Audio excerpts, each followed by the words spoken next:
இது வரைக்கும் எந்த பிரஸ் மீட்லயும் எப்பவுமே கண்ணாடி போட்டு நாங்க பார்க்கவே இல்லை உங்களை.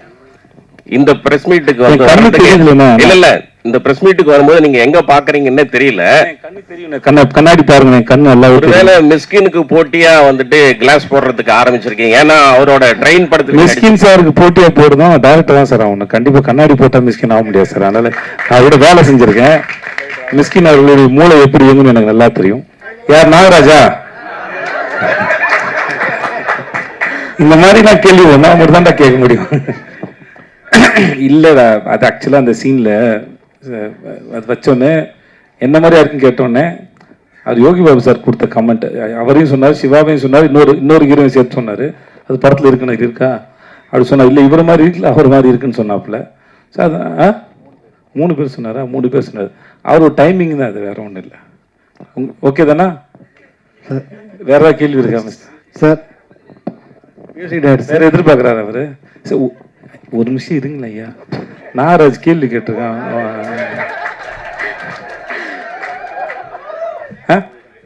அப்புறம் யோசிச்சுட்டு வரியா? ஓகே. ப்ரோ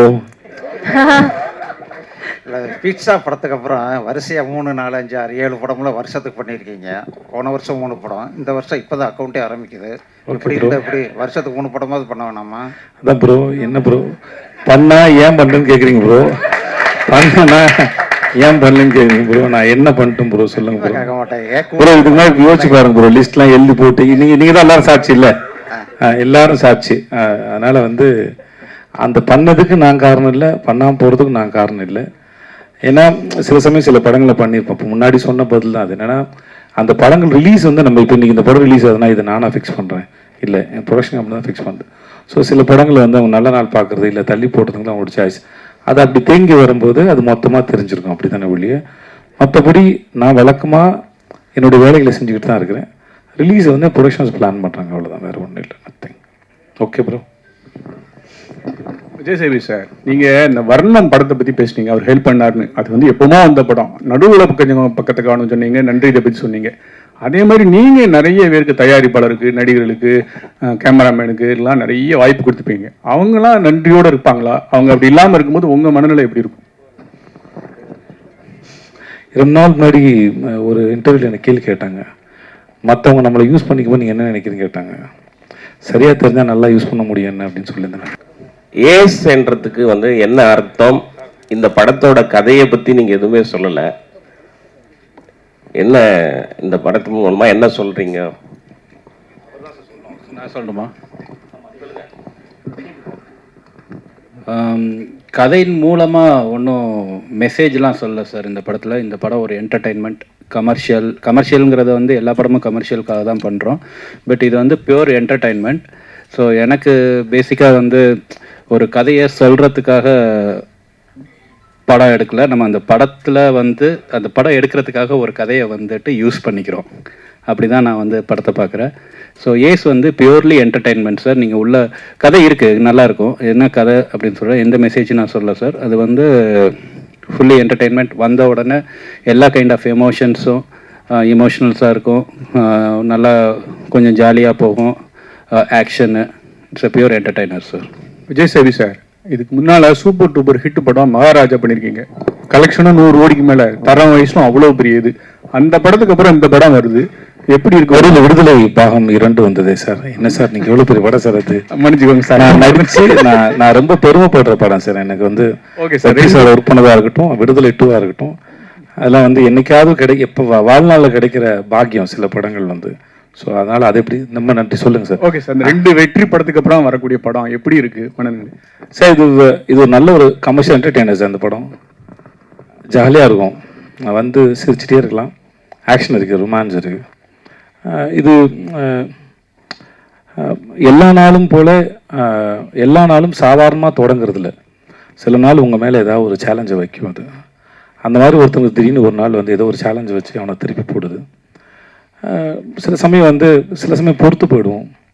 சில சமயம் நமக்கு பொங்கி எழணும்னு தோணும். சரி ஓகே, 7 நாள்லாம் பொறுத்து பொங்கி எழலான்னு தோணும். அது அந்த மாதிரி எவனோ ஒருத்தனுடைய ஒரு ரியாக்ஷன் கூட வச்சுக்கோங்களேன். அதுக்கப்புறம் நடக்கிறது தான் கதை. அது அதுதான் சார். எனக்கு ஏஸ் வரதுல ரொம்ப சந்தோஷம் sir. Thank you sir. Vijay Sethupathi sir, சரிங்க. எப்படி இருக்கீங்க? நல்லா இருக்கீங்களா? நல்லா இருக்கு, நல்லா இருக்கு சார். இங்கே பேசுகிறப்ப சொன்னீங்க படத்தை ரிலேட்டட் தான் கேள்வி. எனக்கு சில பேரை பார்த்தா வந்து ரொம்ப பிடிக்கும், சில பேரை பார்த்தா ஏன்னே தெரியாது, நல்லவங்கள கூட அவங்க இருக்கலாம், பிடிக்காது அப்படின்னீங்க. நிச்சயமாக நிஜத்தில் அதை சொல்ல மாட்டீங்க இங்கே யாரை பிடிக்காதுங்கிறத. ஆனால் படத்தில், இந்த படத்தில் உங்களுக்கு யாரை பிடிக்கல கேரக்டரா? இந்த படத்தில் உங்க கூட நடித்த கேரக்டரில் கேரக்டராக யாரை பிடிக்கல? எதுக்கு இது கதை சார்? இப்போ நான் ஒரு கவிதை சொன்னேன் சார், ரூமி அவர்களுடைய கவிதை சொன்ன மாதிரி. அதாவது suppose if there is no villain, ஹீரோவுக்கு ஹீரோ யாருன்னு தெரியாது சார். அதனால் வந்து அவரை பிடிக்கலாம் எப்படி சொல்கிறதுனா, அவினாஷியோ நம்ம ரொமான்டிக் வில்லனையோ எப்படி பிடிக்கலன்னு எப்படி சொல்கிறது? அதனால் வந்து அவர்கள் இருக்கிறது தான் கதையை நகர்த்திட்டு போகுது. நம்ம வாழ்க்கையில் அதானே சார், பிரச்சனைகள் தானே சார் வாழ்க்கை நகர்த்துது. அதுக்கு ஸோ அதனால் பிடிக்கலன்னு அப்படி யாரும் இல்லை சார். அதே மாதிரி உங்கள் 2 பேருக்குமே, டைரக்டருக்கும் உங்களுக்குமான கேள்வி இது சார். இந்த ஏசுங்கிறது சீட்டாட்டத்தில் ரொம்ப முக்கியத்துவம் வாய்ந்த காடு இதுதான், ஆனால் ஒன்றுமே இல்லாத காடு இதுதான். படத்தில் அந்த மாதிரி கேரக்டராக நீங்கள் எடுத்திருக்கீங்க. ஆமாம் சார், ஒன்றுமே இல்லை, அந்த ஒரு ஆள் முக்கியமான ஆளாக மாறுறான் சார். டைரக்ட் சார் சார் கேட்கல சார், ஒரு நிமிஷம் சார். ஆமாம் சார், அவர் பதிலாக தான் சார். ஏன்னா அவர் கதாபாத்திரம் அவர் எழுந்து தான் நான் நடிச்சிருக்கேன், அதனால் வந்து இதுதான் சார். சார் இந்த படத்தினுடைய கதைக்கெல்லாம் வந்து மலேசியாவில் நடக்குது. மலேசியாவில் எடுக்கணும்னு எடுத்திருக்கீங்களா இல்லை கதையை அங்கே தான் இயங்குதா? இல்லை சார், இது வந்து ஒரு ஃபாரின் கண்ட்ரியில் நடக்கணும் அப்படின்னு விஷயம். இப்போ மலேசியாவில் ஏன் நடக்குது அப்படின்னு கேட்டிங்கன்னா, மலேசியாவில் தான் நம்ம தமிழர்கள் இருக்காங்க. ஸோ ரிலேட் பண்ணுற மாதிரி இருக்கிறோம்னா, இப்போ நம்ம இப்போ தாய்லாண்டில் போனோம்னா அங்கே தமிழ் மக்கள் வாழ்கிற மக்கள் கிடையாது, ரொம்ப இதுவாக கிடையாது, அங்கேயே இருக்கிற மக்கள். ஸோ நம்ம தமிழ் ஆளுங்க வாழ்கிற நாடுன்னு பார்த்தீங்கன்னா மலேசியா இல்லைன்னா சிங்கப்பூர். ஸோ அந்த மாதிரியான ஒரு ஊரில் இந்த கதை நடக்கணும் அப்படின்னு சொல்லி டிசைட் பண்ணோம். அதனால் மலேசியா பெட்டராக இருந்ததுன்னு அதை பண்ணோம் சார். ஹீரோ ஏன் சார் இதனுடைய அடையாளத்தெல்லாம் அழிச்சிட்டு போகிறாரு? அடையாளத்தை அழிச்சிட்டு போகிறாரா? அதுதான் சார் இந்த படத்தில் சொல்கிறோம். எதுக்கு அடையாளத்தை அழிச்சிட்டு போகல சார். இந்த பழைய அடையாளம் வேணால், நம்ம வந்து அடையாளத்தை அழிக்கல, நம்ம வேறு அடையாளத்தில் இருக்கலான்ட்டு இந்த ஊருக்கு வர்றாரு சார் அவர்.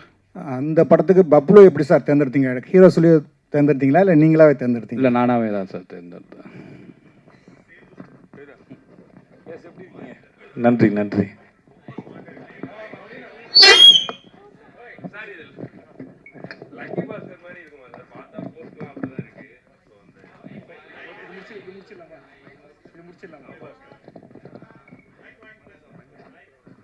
சேது, வாழ்த்துக்கள். ரொம்ப நல்லா இருக்கு பார்க்கிறதுக்கு. நன்றி சார், நன்றி சார். அண்ட் உங்களுடைய ஃபிட்னஸ் வந்து ரொம்ப இம்ப்ரூவ் ஆயிருக்கு.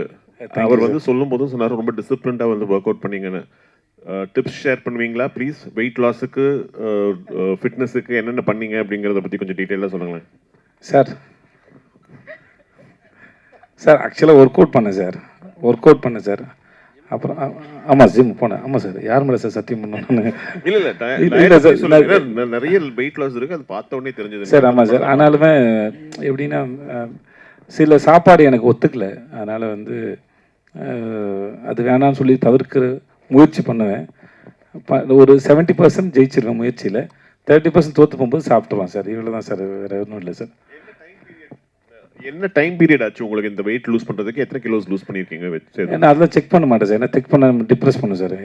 அதனால் அது சார் ஏன்னா பார்க்கறதுக்கு நமக்கு கேரி பண்ண முடியுதான்னு பார்க்குறதோட சரி சார். மற்றபடி நடுவில் திரும்பி இன்க்ரீஸ் ஆச்சு, குறைஞ்சது தெரியல, ஸ்டேபிளாலாம் எனக்கு இருந்ததில்லை. இப்போ தான் வந்து சில விஷயம் ஏதோ புரியுது. அதாவது என்னென்னா நம்மளா தெரிஞ்சுக்கிறதுன்னு ஒன்று இருக்குது, பட் சயின்ஸ் என்ன சொல்லுதுன்னு இருக்குது. ஸோ சயின்ஸ் என்ன சொல்லுதுன்னு கேட்டு தெரிஞ்சுக்கிட்டு சில விஷயங்களை பண்ணுறேன், அவ்வளோதான். அதாவது சயின்ஸ் என்ன சொல்லுதுன்னா முதல்ல வந்து இதெல்லாம் தவிர்க்கலாம், பண்ணலாம் அப்படின்றது. அப்படி இல்லை, ஒரு உடம்பும் ஒரு தனி உடம்பு தான். அதனால் அதுக்கு என்ன தேவையோ அதை தான் எடுத்துக்கணும் அப்படின்னு சொல்லும்போது அது கொஞ்சம் ட்ரை பண்ணி பார்க்குறேன் சார். ஸோ வேறு ஒன்றும் இல்லை சார். டேரக்டர் சார், இப்போ சேதுபதி சார் வந்து உங்களை பற்றி நீங்கள் செஞ்ச உதவிகளை மறக்காமல் ரொம்ப நினைவு கூர்ந்தாங்க. ஆனால் அந்த கான்செப்டில் எதுக்கு நீங்கள் வந்து சேதுபதி அந்த அளவுக்கு படுத்தி அறிமுகப்படுத்தின விஷயங்களை ஏன் செஞ்சீங்க? அவங்க மேலே ஏன்னா அப்படி ஒரு ஈர்ப்பு ஏன் உங்களுக்கு ஏற்பட்டுச்சு? அந்த ஆடிஷனில் பார்த்ததா சார்? அது வந்து எந்த ஒன்றும் இல்லை சார். அப்போ வந்து நான் வந்து கோ டைரக்டராக ஒர்க் பண்ணிகிட்டு இருந்தேன் சார், அவர் சொன்ன மாதிரி. அப்போ வந்து ரொம்ப சின்ன வயசு. அப்போ ஆடிஷன் பண்ணையில் சார் அவர் ஆடிஷன் பண்ணையில் பியூர் டேலண்ட் மட்டும்தான் சார். அப்போது எந்த கேல்குலேஷனுமே கிடையாது சார். அப்போ பார்க்கையில் இவர் வந்து இவர் காஸ்ட் பண்ணால் நமக்கு ஏதாவது யூஸ்ஃபுல்லாக இருக்குமா, இப்போ அந்த மாதிரிலாம் எதுவுமே கிடையாது. பார்த்த உடனே ரொம்ப பியூரான ஒரு டேலண்ட். எப்படின்னா எந்த அளவுக்குன்னா அவங்க வர்றாங்க, வர்றாரு, வந்த உடனே இந்த மாதிரி நாங்கள் ரொம்ப அவசரமாக ஒரு இடத்துக்கு கிளம்பிட்டு இருந்தோம். அப்போ டைரக்டர் கூப்பிட்டாருன்னு சொல்லிட்டு அப்போ வந்து அவசரமாக போனோம். அப்போ வந்து அவர் வந்த உடனே சொன்னார், இந்த மாதிரி போய் இந்த கேரக்டர் அப்படின்னோடனே சரி நீங்களே எழுதி நடிங்க அப்படின்னு சொல்லிட்டு சொன்னோம். அவரே எழுதினார் உட்காந்து. எழுதிட்டு அப்போ எனக்கு நல்லா ஞாபகம் இருக்குது, வேகமாக கீழே ஓடி போய் ஒரு அந்த 2 ரூபா ஜெல்லு கிடைக்கும். அப்போது 12 ரூபாயா அது? சரி 12 ரூபா ஜெல்லு இருக்கும். அது அந்த 12 ரூபா ஜெல்லு வாங்கிட்டு வந்து, எனக்கு தெரில விலை தெரில, அப்போது வாங்கிட்டு வந்து பாத்ரூமில் இருந்து அந்த இதில் போயிட்டு இங்கே ஒரு இதில் ஃபுல்லாக ஜெல்லெல்லாம் தடவி ஃபுல்லாக வலிச்சு சீவி அந்த கேரக்டரை வந்து நான் யதார்த்தமாக அப்படியே உள்ளே போய் பார்க்குறேன். அப்போ வந்து நடித்து பார்த்துக்கிட்டு இருக்காரு கண்ணாடியில் அந்த ஜெல்லெல்லாம் போட்டு. எனக்கு பயங்கர ரொம்ப ஆச்சரியமாக இருந்துச்சு. அது அந்த ஆர்வம் அது தெரில, அது ரொம்ப ஆச்சரியமாக இருந்துச்சு. இதை தாண்டி அந்த நடித்த விதம் வந்து அதை ஜஸ்டிஃபை பண்ணிச்சு. எல்லாரும் எஃபர்ட் போடுறாங்க, ஆனால் அந்த எஃபர்ட் ஃபுல்ஃபில் ஆகுமான்னு தெரியாது. ஸோ அந்த டேலண்ட் தான் நம்மளை இம்ப்ரெஸ் பண்ணுது. ஸோ ஒவ்வொரு தடவையும் வந்து நான் செட்டில் நீங்கள் நடிக்கையில்னு நினைக்கிறேன். அப்போ நடிக்கையில் வந்து ஃபஸ்ட் டைம் ஆர்டிஸ்ட்டு எந்த இது யாரும் வந்து பண்ண தேவையில்லை. அப்போ யூனிட்டில் எல்லோரும் வந்துட்டு கை தட்டுறாங்க அந்த இடத்துல ஒரு சீன் நடிக்கையில். அப்போது அந்த டேலண்ட்டு தான் சார், வேறு ஒன்றுமே காரணம் கிடையாது. அந்த டேலண்ட்டுக்கான மரியாதை தான், வேறு ஒன்றுமே இல்லை சார். Mr. Vijay Sethupathi. சொல்லுங்க sir. Yeah. Love the trailer and it looks fantastic. I can't wait to watch the film. You've done a great job. Just wanted to check something besides the film. Did you guys explore Malaysia and how is it? And also, what are your other travel destinations? Do you get time with your busy schedule? Do you go to some countries when you take out time for your vacations? Mr. Vijay, yes. Malaysia ரொம்ப அழகான நாடுங்க, ரொம்ப அழகான நாடு. நாங்கள் ஈப்போன்னு ஒரு இடத்துல போய் இறங்கணும். அந்த இது ரிட்டையர்மெண்ட் சிட்டி மாதிரி இருந்தது, ரொம்ப அமைதியாக இருந்தது. ஒரு நாள் வந்து என்னடா ஊரே இவ்வளோ அமைதியாக இருக்கு, இந்த ஹெட்மாஸ்டர் கிளாஸ்க்குள்ள வந்தா இருக்கும் அந்த மாதிரி அமைதியாக இருந்தது ஊரே. ஆனால் போக ரொம்ப பிடிக்க ஆரம்பித்தேன். அதுவும் அந்த ஊர் ஈப்போ சரி, தாய்பிங்க சார், டைப்பிங் போனோம் நாங்கள். அந்த ஊரும் சரி ரொம்ப பிடிக்க ஆரம்பிச்சிச்சு. அப்போ ஆமாம் கோலாச பார்த்தாவா, ஓகே, அந்த ஊர் ரொம்ப பிடிச்சிருந்தது. அந்த மக்கள்லாம் ரொம்ப அன்பாக இருந்தாங்க. அப்போ நம்ம மனிதர்கள் நம்ம மொழி பேசக்கூடிய நம்முடைய மக்களை நிறைய பேர் பார்க்கும்போது இன்னும் வந்து ஒரு வெளிநாட்டில் இருக்க ஒரு ஃபீலே இருக்காது. ஆல்மோஸ்ட் அது அவ்வளோ பிடிச்சிருந்த. அப்புறம் சைனீஸ் ஒரு மார்க்கெட்லாம் போனோம். நாங்கள் நிறைய ரோட்லலாம் ஷூட் பண்ணியிருக்கோம். யாரும் எதுவும் எந்த போஸ்டும் பண்ணதில்லை, யாரும் தொந்தரவு நினச்சதில்லை. இந்த கோலாசப்பத்தா அப்படிங்கிற இதுலேருந்து அவங்க அது ஒரு சின்ன கிராமம் மாதிரி, மீனவர்களுடைய கிராமம் மாதிரி. அங்கே சைனீஸ் அவ்வளோ பேர் இருக்கிறாங்க, ஆனால் வெரி கோஆப்ரேட்டிவ், ரொம்ப அன்பான மக்களாக இருந்தாங்க. இந்த படத்துக்கு நாங்கள் அப்புறம் கேலில் கொஞ்சம் ஷூட் பண்ணோம். பட் ஆனால் எனக்கு இந்த ஈப்போலையும் தைப்பேங்லையும் ஷூட் பண்ணது ரொம்ப பிடிச்சது. கேல் பிடிச்சிருந்தது, பட் இது ரெண்டும் ரொம்ப பிடிச்சிருந்தது எனக்கு. ஸோ மற்றபடி நான் ஜென்ரலாக அவ்வளோவா ட்ராவல் பண்ணக்கூடிய ஆள் இல்லை. ஏன்னா ஷூட்டிங் போகிறது அது ஒரு தனி அனுபவம். இப்போ நீங்கள் வேற எங்கேயாவது ஒரு இடத்துக்கு போனீங்கன்னா கூட அங்கே போயிட்டு ஒரு மணி நேரம் 2 மணி நேரம் இருந்துட்டு நீங்கள் வந்துடுவீங்க. நாங்கள் அப்படி இல்லை, ஒரு இடத்துக்கு போகிறோம். இப்போ நான் வாகமனில் ஷூட் பண்ணிட்டு உள்ளே ஒரு ஃபாரஸ்ட்குள்ளே ஷூட்டு வெப் சீரிஸ்க்கு. நாங்கள் க்ரூ மெம்பரோட எல்லாரோடையும் போய் அங்கே உட்காந்து ஒரு 4 days இருக்கிற ஒரு இடத்துல ஒரு 4 நாள் இருந்து தங்கி அந்த இடத்த அனுபவிக்கிற சுகம் இருக்கு இல்லையா, அது எங்களுக்கு ரொம்ப நிறையாவே கிடைக்குது. நான் ஒரு லொக்கேஷன் போகும்போதும் அதை விட்டுட்டு வரும்போது அது எந்த ஊரோ எந்த மொழி பேசுகிறதோ இல்லை எந்த நாடோ எதுவானா இருக்கட்டும், ஆனால் அந்த இடத்துல கொஞ்ச நாள் எடுத்துகிட்டு போகும்போது எனக்கு அது மிஸ் பண்ணுற ஃபீல் கண்டிப்பாக இருக்கும். அது ஸோ எங்களுக்கு ஜென்ரலாக ட்ராவல் பண்ணுறவங்க கூட ஷூட்டிங் போகிற எங்களுக்கு வந்து அந்த அனுபவம் ரொம்பவே நல்லா இருக்கும்னு நான் நம்புகிறேன்.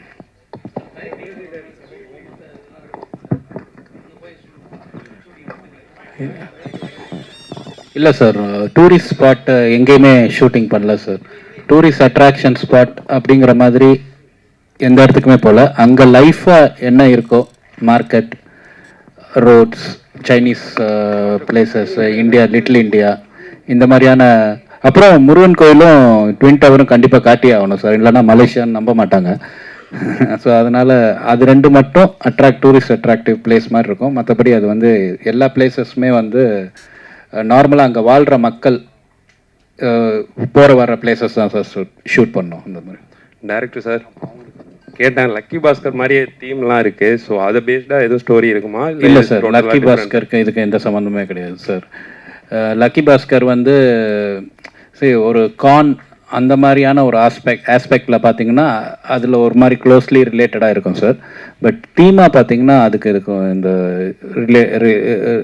ஒன்றும் சம்மந்தம் இல்லை சார் லக்கி பாஸ்கருக்கு. ஹீரோயின் மேம்கிட்ட கேட்கும்.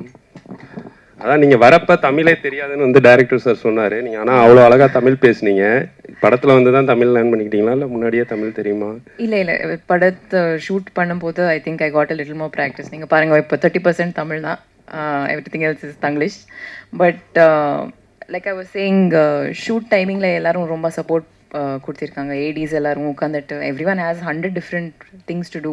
But everyone from Vijay sir, Aaru sir, everyone said with me. கொஞ்சம் சில சமயம் ஒரு நியூ லாங்குவேஜில் we don't know where to put the bosses, Mphasis எங்கே வரணும் தெரியாது. ஸோ அந்த சின்ன சின்ன விஷயத்தில் எல்லோரும் ரொம்ப சப்போர்ட் கொடுத்துருக்காங்க. ஸோ இப்போ I got 30% because of ways. Hopefully going forward maybe 50-60% one day. இல்லை ஃபஸ்ட்டு படம் விஜய் அண்ணாவோட எப்படி ஃபீல் பண்ணீங்க அதை பற்றி கொஞ்சம் ஷேர் பண்ணுங்கள். அப்புறம் வந்துட்டு தமிழில் வந்து அடுத்து உங்களுக்கு லைனப்பில் எவ்வளோ படம் இருக்குது? ஏன்னா நீங்கள் நிறைய பேர் சொன்னாங்க நிறையா படம் உங்களுக்கு வரிசையாக இருக்குது அப்படின்னு சொல்லி. ஸோ அதை பர்டிகுலராக கேட்கணும். ஸோ உங்கள் முதல் question, working with Vijay sir was amazing. I have always admired his work and ஒரு audience மெம்பரான what we see, obviously that I have always had great admiration for. But in the shooting process I got to see a little bit of how sir approaches a character, how he uses improvisations. ஒரு லைனில் எப்படி சொல்லணும், எப்படி அது breakup பண்ணிட்டா அது meaning கொஞ்சம் change ஆகிடும். how you can get all those smaller nuances. So as an artist it was like ஒரு மாஸ்டர் கிளாஸ் மாதிரி. ரொம்ப நல்லா இருந்தது. ஐ லேர்ன்ட் அ லாட். இப்போது தமிழ் இண்டஸ்ட்ரியில் my next film is Madrasi. Vijay sir, இந்த படத்துக்காக நீங்கள் என்ன ஹோம் ஒர்க் பண்ணீங்க? கார்ட்ஸ் ஏதாவது ரியல் லைஃப்பில் விளையாடுவீங்களா? சொல்லுங்கள். ரம்மி விளையாடு மற்றபடி அங்கே இருக்க கார்ட்ஸ் எனக்கு அது விளையாட தெரியாது. எனக்கு தெரியாது. தெரியல, ரம்மி டெய்லி விளையாண்டு ப்ராக்டிஸ் பண்ணி. Music director sir Vijay. யார்? நாகராஜா? இந்த மாதிரி நான் கேள்வி ஒன்றா மட்டும் தான் கேட்க முடியும். இல்லைடா, அது ஆக்சுவலாக அந்த சீனில் அது வச்சோன்னே என்ன மாதிரியா இருக்குன்னு கேட்டோன்னே அது யோகி பாபு சார் கொடுத்த கமெண்ட். அவரையும் சொன்னார், சிவாவையும் சொன்னார், இன்னொரு ஹீரோயும் சேர்த்து சொன்னார். அது படத்தில் இருக்குன்னு இருக்கா அப்படி சொன்னார். இல்லை இவர் மாதிரி இருக்குல்ல அவர் மாதிரி இருக்குன்னு சொன்னாப்புல. சார் அது 3 பேர் சொன்னாரா? 3 பேர் சொன்னார். அவரோட டைமிங் தான் அது, வேற ஒன்றும் இல்லை. ஓகே தானா? வேற ஏதாவது கேள்வி இருக்கா சார்? மியூசிக் டைரக்டர் சார் எதிர்பார்க்குறாரு அவரு. சார் ஒரு நிமிஷம் இருங்களா ஐயா, நாகராஜ் கேள்வி கேட்டிருக்கான்.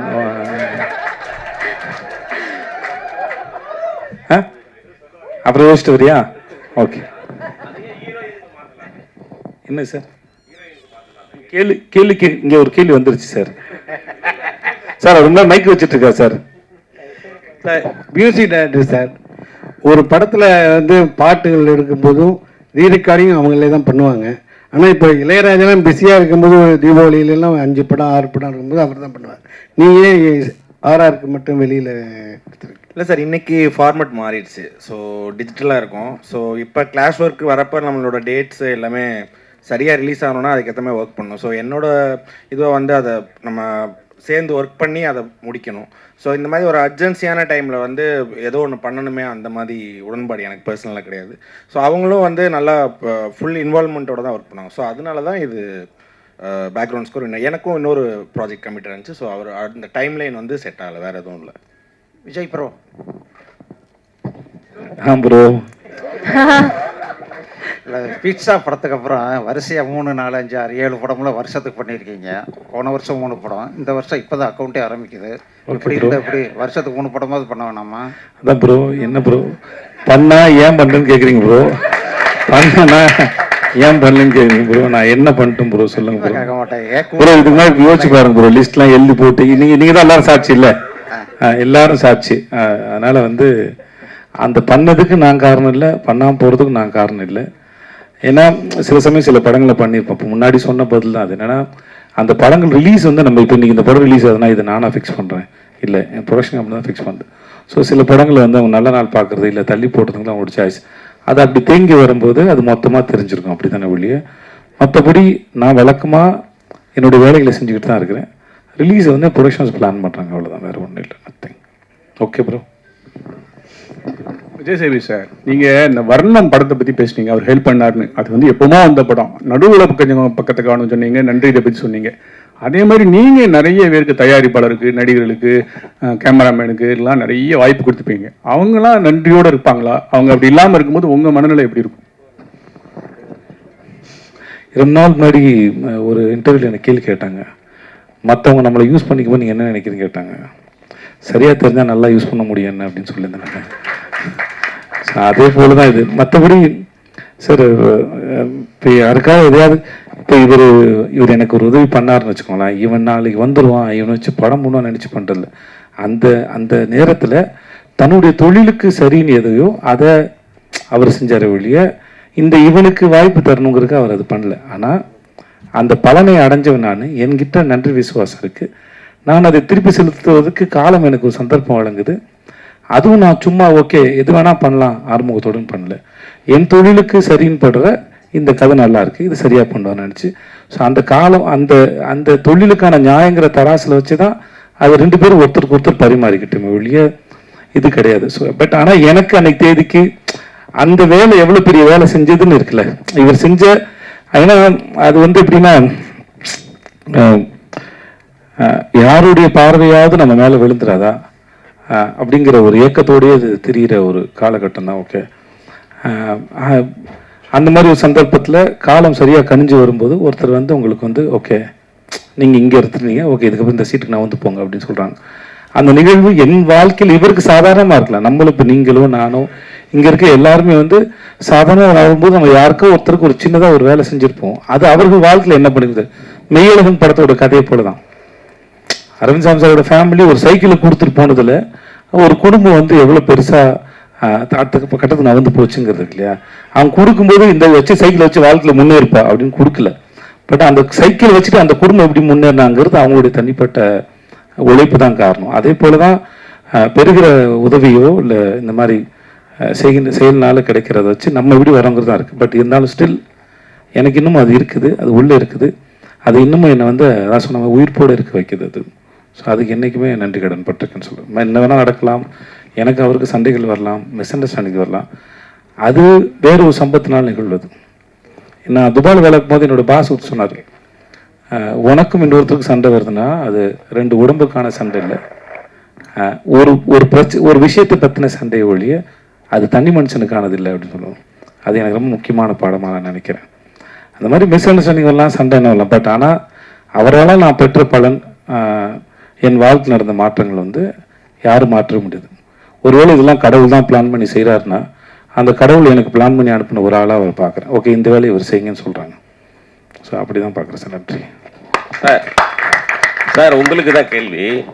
இது வரைக்கும் இல்லை உங்களுக்கு தான், நமக்கு தானே. இது ஆமாம், இது வரைக்கும் எந்த ப்ரெஸ் மீட்லேயும் எப்போவுமே கண்ணாடி போட்டு நாங்கள் பார்க்கவே இல்லை உங்களை. இந்த பிரஸ் மீட்டுக்கு வந்து இல்ல இந்த பிரஸ் மீட்டுக்கு வரும்போது நீங்க எங்க பாக்குறீங்கன்னே தெரியல. கண்ணாடி பாருங்க, கண்ணு நல்லா. ஒருவேளை மிஸ்கினுக்கு போட்டியா வந்துட்டு கிளாஸ் போடுறதுக்கு ஆரம்பிச்சிருக்கீங்க. ஏன்னா அவரோட ட்ரெயின் படத்துக்கு மிஸ்கின் சாருக்கு போட்டியா போடுறோம் டேரக்டர் தான் சார் ஆகணும். கண்டிப்பா கண்ணாடி போட்டா மிஸ்கின் ஆக முடியாது சார். அதனால அவரோட வேலை செஞ்சிருக்கேன். மிஸ்கின் அவர்களுடைய மூளை எப்படி இயங்குன்னு எனக்கு நல்லா தெரியும் சார். எனக்கு வந்து இந்த நான் ஷோ பண்ணல சார், 8 மணி நேரம் 10 மணி நேரம் ஷோவில் நிற்கும் போது என் கண்ணு வந்து ட்ரை ஆயிடுச்சு சார். அப்புறம் வந்து அதனால் இது என்ன சொல்லுவாங்க, ஐயோ ஐடாப்ஸ், அது இன்னும் பேர் சொல்லுவாங்கடா, லூப்ரிகன்ஸ் தேவைன்னு சொல்லுவாங்க.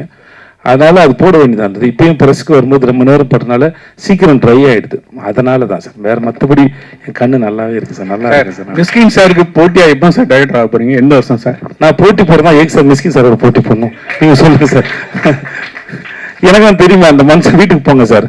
அவர் புத்தகத்து மேலே தூங்குறாரு, படுக்கையில் போட்டு தூங்குறான்னு தெரியுது. அவ்வளோ படிக்கிற ஒரு ஆள்.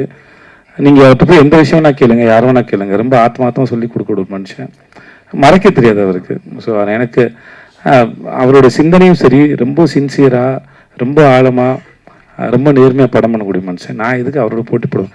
ரசிகனாக இருந்துட்டு போயிடுறேனே. அவருக்கு ஒரு சகோதரனாக இருக்கேன், தம்பியாக இருக்கிறேன். என்னை கண்ணம்மான்னு செல்லமாக கூப்பிடுவாப்புல. ஸோ அப்படியே இருந்துட்டு போகிறேன். நான் இதுக்கு அவரோட போட்டி போகணும்.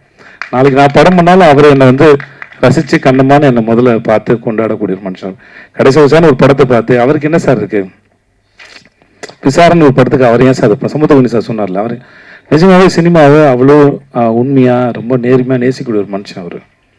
அவர் பேசுறது முன்ன பின்ன புரிஞ்சிக்கப்படலாம் மொழியே, அவர்கிட்ட அந்த மாதிரியான எந்த விதமான யாரையும் இறக்கி பேசணுங்கிற எண்ணமே இருக்காது. ஏன்னா தன்னுடைய படம் இப்போ இங்கே வரோம், இன்னைக்கு உட்காந்து பேசணும்னா என்னென்னா எங்களுடைய படம் ரிலீஸ் ஆகுது, நீங்கள் தான் எங்களுடைய படத்தை கொண்டு போய் மக்கள்கிட்ட கொண்டு போய் சேர்க்க முடியும், கொண்டு போய் சேர்க்க வேண்டிய வேலை இருக்குது. நாங்கள் பேசுகிறோம் சம்மந்தங்களாக ஒருத்தர் படத்தை இங்கேருந்து போய் மணிகண்டன் போய் பார்த்து உட்காந்து சந்திச்சு அதை பேசி படம் பார்த்து ஒரு வீடியோ எடுத்து போட வேண்டிய அவசியம் அவருக்கு என்ன இருக்க போகுது? அற்புதமான மனிதர் நான் சந்திச்சதில். Okay, thank you sir. Director sir, ஒரு கேள்வியிலேயே 3 கேள்வி நான் தான். என்னன்னா ஃபர்ஸ்ட் இந்த உங்க பாட்டு உருகுது பாட்டு ஒரு 75 லட்சத்தை தாண்டி போயிட்டு இருக்குது. அந்த மியூசிக் டைரக்டர்ல பக்கத்தில் உட்காந்து நீங்கள் வேலை, அவர் பிரமாதமான மியூசிக் டைரக்டர், அது விஜய் சேதுபதி சாரே சொன்னார். ஆனால் நீங்கள் உட்காந்து வேலை வாங்கினதுனால தான் அப்படியா? படத்துலையும் வேற பாட்டு அதிகம் இல்லைன்னு சொன்னீங்க, அது ஒரு கேள்வி. அடுத்தது, ஒரு படத்தில் வில்லன் நல்லா இருந்தால் தான் ஹீரோ டெப்த்தாக காமிக்க முடியும். அதனால தான் அவினாஷும் பப்ளுவும் தேடி பிடிச்சி போட்டிருக்கீங்களா? அது ஒரு கேள்வி. இது எல்லாத்துக்கும் மேலே 10 அசிஸ்டண்ட்டை மேடையில் நிறுத்துனீங்க. இப்போல்லாம் 4 அசிஸ்டன்ட் வச்சுருந்தாலே 2 லேடி அசிஸ்டன்ட் வச்சுக்கிறாங்க நம்ம டைரக்டருங்க. நீங்கள் ஏன் பெண்களுக்கு முக்கியத்துவம் கொடுக்கலையா? திரும்பி நீங்கள் தான் ப்ரொடியூசரும் கூட. 3 கேள்விக்கும் பதில் சொல்லுங்கள். நன்றி சார். மியூசிக் டைரக்டர் வந்து இந்த பாட்டு வந்து ஒரு 4 எத்தனை பாட்டு போட்டோம் இதுக்கு? நிறைய பாட்டு போட்டோம் சார். இது எப்படின்னா, இந்த பாட்டு உருகுது பாட்டு வந்து ஃபஸ்ட்டு போடவே இல்லை சார். ஒரு பாட்டு போட்டு எடுத்துகிட்டு போய் மலேசியாவில் வந்து அந்த பாட்டுக்கு ஷூட் பண்ணோம் சார். அந்த மாண்டாஜ் சாங் தான் ஃபுல்லாக. அந்த பாட்டு போட்டுக்கிட்டு இருக்கையில இன்னொரு பாட்டு கையில் இருந்தது சார். அப்போ அவங்க டான்ஸ் கொரியோகிராஃபர் வந்து லீலாவத்தின்னு அவங்க வந்திருந்தாங்க. அவங்களுக்கே கன்ஃபியூஷனாக இருக்கும் நமக்கு எந்த பாட்டு போட்டோன்னு. அதுக்கப்புறம் அந்த மாண்டாஜை எடுத்துகிட்டு வந்து இங்கே போட்டு காட்டி அதுக்கப்புறம் கம்போஸ் பண்ணி அதை இது எழுதின சாங் தான் சார் உருகுது. ஸோ அது அவர் பண்ணது தான். ஆனால் நான் கொஞ்சம் ஸோ இந்த மாதிரி தான் அதோட ப்ராசஸ். ஸோ அது ஒன்று. ரெண்டாவது என்ன சார் சொன்னீங்க?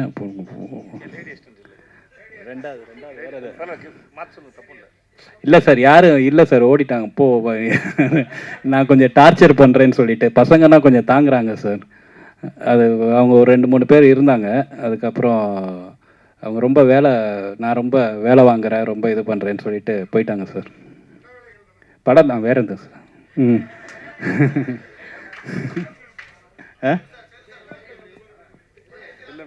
வில்லன்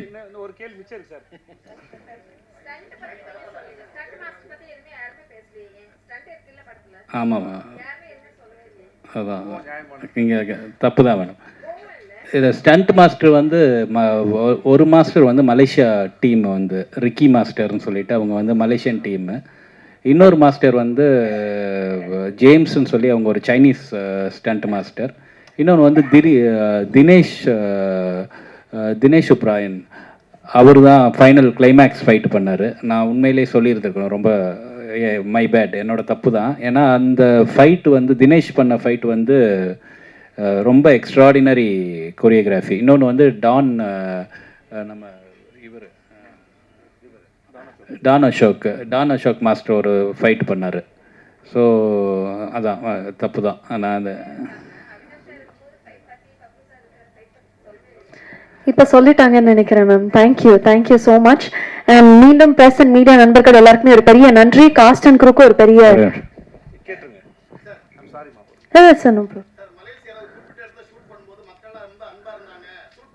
எல்லா இடத்துலையும் சார், எல்லா இடத்துலையும் சார்.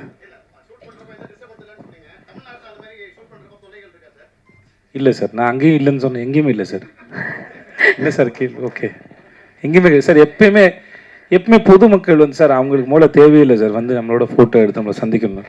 நம்மளை சந்திக்க வருது பேரன்பு தானே சார். அதை ரிசீவ் பண்ணுறதுல ஒன்றும் இல்லை சார். அதனால் எப்பயுமே அது சந்தோஷம் தான் சார். ஏன்னா இல்லை சார், மலேசியாலன்னு சொன்னால் மலேசியாவில் படத்தை பற்றி பேசிகிட்டு இருக்கோம் சார். நல்லா சொல்கிறேன் சார், வேற ஒன்று. ஏன்னா மலேசியா பற்றி அவங்க கேட்டாங்க சார், அதனால் அதை பற்றி சொன்னேன் சார்.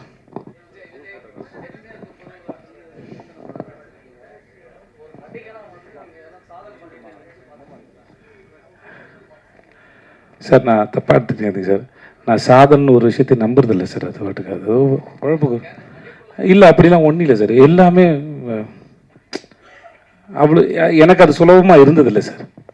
நான் போய் புரிஞ்சுக்கிட்டு அந்த வேலையை செய்கிறது. இப்போ சார் டைரக்டர் சொன்னார் இல்லையா, போயிட்டு இப்போ யோகி பாபோட சேர்ந்தோ இல்லை ஒரு சீனையோ எல்லா இடத்துலையுமே சரி அந்த சீனை புரிஞ்சுட்டு அதை பெர்ஃபார்ம் பண்ணும்போது சார், அப்போது நாங்கள் சரியாக தான் பண்ணியிருக்கோன்னு நாங்களே முடிவு பண்ண முடியாது சார். அது சாய்ஸ் அவங்களோடது, யார் இயக்குனரோ அவங்களோட சாய்ஸ். இப்போ நல்லா இருக்குன்னு நம்ம நினைக்கிறோன்னு வச்சுக்கோங்களேன், டைரக்டர் ஒன் மோர் சொன்னால் பேசாமல் போய் ஒன் மோர் பண்ணுறது தான் என் வேலை. புரியுதுங்களா? அப்போ நான் என்னுடைய வேலையை நானே ஜட்ஜ் பண்ண முடியாது, நானே தீர்மானிக்க முடியாது. நல்லா இருக்குது இதை வச்சுக்கோங்கன்னு கூட சொல்ல முடியாது. அதனால் நான் எப்படி நம்புறது, நான் எதையாவது சிறப்பாக பண்ணிட்டேன். ஸோ அது என்கிட்ட இல்லை. அப்போ இவர் சூஸ் பண்ணி ஒரு விஷயம் ஓகே சொல்கிறாங்க, என்னுடைய இயக்குனர் யார் வேணா இருக்கட்டும், அதுக்கப்புறம் அது நீங்களும் மக்களும் பார்த்து தான் நல்லா இருக்குன்னு சர்டிஃபிகேட் தரீங்க. அப்போ உங்கள்கிட்ட வந்து சேர்ற வரைக்குமே வந்து நம்ம சரியாக தான் பண்ணியிருக்குமோ தெரியாத போது நாங்கள் எப்படி முடிவு எடுக்கிறது சாதனை. ஸோ அதனால் எனக்கு அது இப்படி ஒன்றும் தெரியல. I'm sorry. Okay, thank you sir. அதை வந்து அதை எப்படி நீங்கள் முடிவு பண்ணல, அதே மாதிரி மக்கள் முடிவு பண்ணிட்டு நான் என்ன பண்ணுங்கிறத நானே சொல்லிக்கிறது செல்ஃப் டப்பா சார். வேணாம் சார் அது. Thank you sir. நன்றி. வந்தவங்க அத்தனை பேருக்கு ரொம்ப ரொம்ப நன்றி. Thank you so much. Thank you so much Sethu sir. Thank you so much and sorry for the interruption. Press and media நண்பர்களுக்கு எல்லாருக்குமே ஒரு பெரிய நன்றி. இது போட்டோகிராஃப்ஸ்க்கான தருணம்.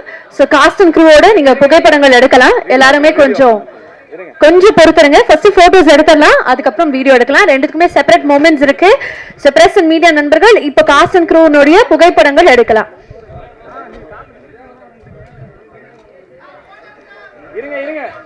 வீடியோக்கு கொஞ்சம் வெயிட் பண்ணுங்க. அடுத்ததாக வீடியோ எடுக்க போறோம். ஸோ நான் அனௌன்ஸ் பண்ணுவேன், அதுக்கப்புறம் நம்ம வீடியோவும் கண்டிப்பாக எடுக்கலாம். So please hold on my dear ladies and gentleman.